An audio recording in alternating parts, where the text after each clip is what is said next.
Bhojpuri industry के king silent star नीलकमल सिंह के भैया मार्केट में बहुत बोलबाला बा।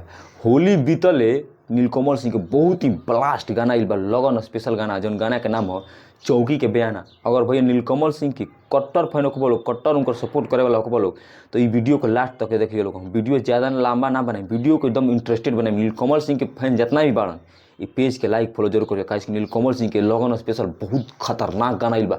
ई गाना बुझाता भैया कि मार्केट एकदम आग लगाई। जौन गाना के नाम हो चौकी के बयाना।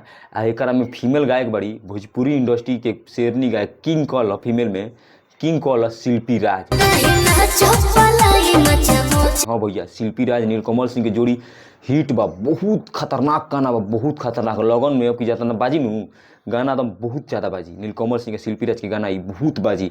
आई गाना के लिखले बड़े नीलकमल सिंह एकदम favourite call favourite writer Ashutosh Tiwari. हाँ भैया, आशुतोष तिवारी नीलकमल सिंह के इतना ब्लास्ट इतना हिट गाना दिल बनन कि आजकल नीलकमल सिंह आज एगो नाम के मोहताज हो गई बड़न, क्योंकि उनका हर जगह बच्चा से लेकर बूढ़वा तक नीलकमल सिंह के जानता। आई गाना के म्यूजिक डायरेक्टर बड़न प्रियांशु सिंह भैया। पवन सिंह के सबसे करीबी केहू बानू तो प्रियांशु सिंह बड़न, काहे कि प्रियांशु सिंह पवन सिंह के एक से होली गाना देखो पीछे दिन पवन सिंह कही रहे बहुत खतरनाक ये होली गाना आइल बा। प्रियांशु सिंह म्यूजिक डायरेक्टर कोई बड़न। आई गाना में जो आइल बा चौकी के बयान नीलकमल सिंह के, एक गाना में म्यूजिक डायरेक्टर बड़न प्रियांशु सिंह भैया। बवाल बा, अब की दिन लगन में एकदम चीर फाड़ती जवानी देखी नीलकमल सिंह भैया पवन सिंह या खेसारी लाल यादव से कम नहीं खन, काहे कि गिनती होला और केहू नाम लेवेला power star Pawan Singh, trending star Khesari Lal Yadav के, तो नीलकमल सिंह के भैया नाम जुड़ेला।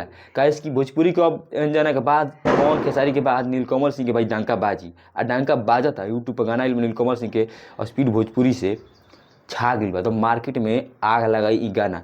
और नीलकमल सिंह के भैया प्यार दुलार बरसा देगो, बहुत खतरनाक गाना बाटे।